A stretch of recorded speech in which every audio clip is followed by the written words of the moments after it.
Take two. Hey guys, everything new under the sun. There are a couple of large stories we're following, and one of them is the fact that Ezekiel 38 is really getting close to being fulfilled. And if Ezekiel 38 is getting close to be fulfilled, how much closer is Isaiah 17, the destruction of Damascus? And also there's news about the peace plans, peace plan updates. So we're going to take a look at that as well. So reading from Ezekiel 38, always good to start with scripture, and this is where it comes out of, because I think you'll be surprised about the news coming out of Russia and Iran, about Russia turning around, hooks in the jaw, turning around to support Iran. Son of man, set your face against Gog, the land of Magog, chief prince of Meshach, Tubal, and prophesy against him, and say thus, saith the Lord, behold, I am against thee, O Gog, the chief prince of Meshach and Tubal. And I will turn thee back and put hooks into thy jaws, and I will bring thee forth in all thine army, horses and horsemen, all of them clothed with all sorts of armor, a great company with bucklers and shields, all of them handling swords. Persia, Iran, Ethiopia, and Libya with them, all of them with shield and helmet. Gomer and all his bands, and the house of Togarmah of the north quarters, Turkey, and all his bands, and many people with thee. Be thou prepared, and prepare for thyself, thou and all thy company that are assembled with thee, and be thou a guard unto them. So this is the scripture speaking about the several countries, the group of nations that are gathered together, that will march on Israel, and we have an alliance between what appears to be the big three nations, Turkey, Russia, and Iran. And there's news coming out of the Middle East that Russia is fully prepared to back up Iran in the event of any strike by the United States on Iran. Let's have a look at some of the news here. Netanyahu responds, this is jpost.com, to Iran's threats. He says the F-35s can reach you, Israel's F-35s. So Iran has been threatening destruction of Israel and retaliation. And Netanyahu's coming out and saying, you know what, the F-35 can now reach Tehran. Tehran should remember that Israel's Air Force can strike anywhere in the Middle East, including Iran and Syria, Netanyahu said Thursday after visiting an F-35 squadron at Nevatim Air Base. Iran has recently threatened to destroy Israel, Netanyahu said in a video clip. It's worthwhile for them to remember that these planes can reach everywhere in the Middle East, including Iran and Syria. So you have Israel with the technology to strike Iran. They feel that the F-35 is capable and ready to go for an Iranian strike if and as needed. And is this going to happen before September elections in Israel? Or is it going to happen after? What is the timeline is really the question. Let's continue on here, though. Look at this article. Iran threatens to sink U.S. warships and destroy army bases as war fears loom. Iranian commander Hossein Najat launched a new fiery threat towards U.S. amid the weeping row between Washington and the U.S. Two sides have been at loggerheads since Trump has pulled out of the so-called nuclear deal. Britain has also been roped in the row as a Royal Navy warship deployed to protect UK shipping in the Gulf. Commander Najat said, American bases are within our range of missiles. Our missiles will destroy their aircraft carriers if they make a mistake. Americans are very well aware of the consequences of a military confrontation with Iran. So Iran is very vocal. They are very confident and outspoken about any threats against Iran will mean direct threats against U.S. military, UK military. Are they saying this because they now have a new ally in Russia? And that's what I want to take a look at next, because we read about, in Ezekiel 38, we read about the hooks in the jaw. And I will turn thee back and put hooks in thy jaw. Speaking of Gog, the chief prince of Meshach and Tubal. turn them around, and this is really drawing Russia in, drawing the leadership in to the battle. Russia doesn't really want to go to battle with Israel. There's no point to do it. There's no monetary gain necessarily immediately, for Russia to do that, because it would mean a wider war. It wouldn't be something they would want to delve into unless one of their allies says, you know what, we're drawn into this. Now you have to back it up because we have an agreement, a security agreement. Well, we have just that. This is from, and I can't even pronounce the name of the website, Zarizm.com, Tsarizm.com. I'll put the link in the description. Russia is now saying that Iran won't be alone if U.S. attacks. Russia is apparently coming out and saying they will back up Iran if the U.S. attacks, and I assume that would include the Israel. If Israel attacks, Russia would side with Iran. This is the hooks of the jaw, foretold, prophesied in the book of Ezekiel. A senior Russian official declared that Iran won't be alone if the United States attacks the Islamic theocracy. Over provocations in the Persian Gulf, Russia has been close to Tehran, mainly as a target for weapons sales and for helping keeping Syrian Bashar Assad in power. Iran will withstand this type of fight, and Iran is not alone. Zubalov, the foreign minister, special envoy for Asian countries, including Iran, said at a Russian-Iranian policy forum in Moscow. I think this is the first time that Russia has, to my knowledge, has really come out and said, you know what, if the U.S. attacks, Russia will fully back Iran. This seems to be what they're saying, and this is, like I say, the first time they've really come out and said it. When asked if Russia will provide material support to Iran if U.S. attacks, Kubilov said that specific actions are a question for the Russian president.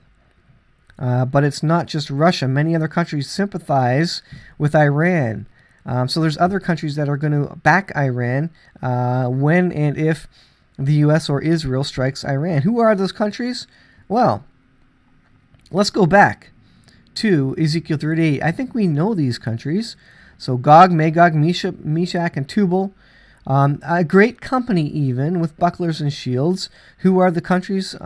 Persia, obviously that's Iran. Ethiopia, Libya, all of them with shield and helmet. Gomer and all his bands. The house of Togarmah, speaking of Turkey. And these are the countries that are going to join. And so I think that's what he's talking about when he says, let's see, it's not just Russia. Many other countries sympathize and empathize with Iran. And I think it's the countries spoken of in Ezekiel 38. These are the countries that sympathize with Iran and will back them up in a military battle. Tehran won't be alone if the U.S., God forbid, I guess Allah in that case, God forbid, takes wild and irresponsible actions against it. Actually, I guess this is Russian...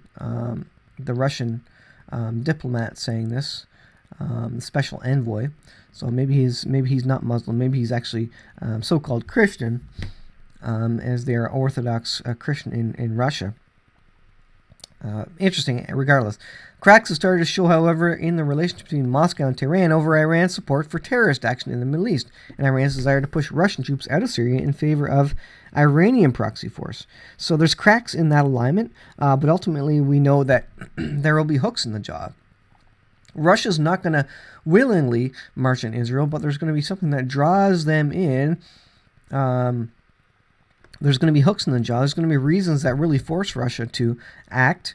Probably it's Iran pushing them into it, saying, you know what, you have an agreement with us, a defensive agreement, a security agreement, so you have to come and back us up in this war. Russia doesn't really want to, but they feel they're compelled to. They're drawn into the battle. And this is exactly what Ezekiel 38 is speaking of. Russia, Gog Magog, is drawn into the battle with these various nations. They don't really want to go there.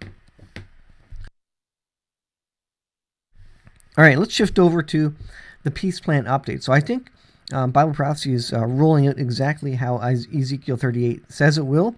And we can see the countries lining up, getting ready, even threatening these alignments and threatening the same war spoken of in Ezekiel 38. They are effectively threatening an Ezekiel 38 war.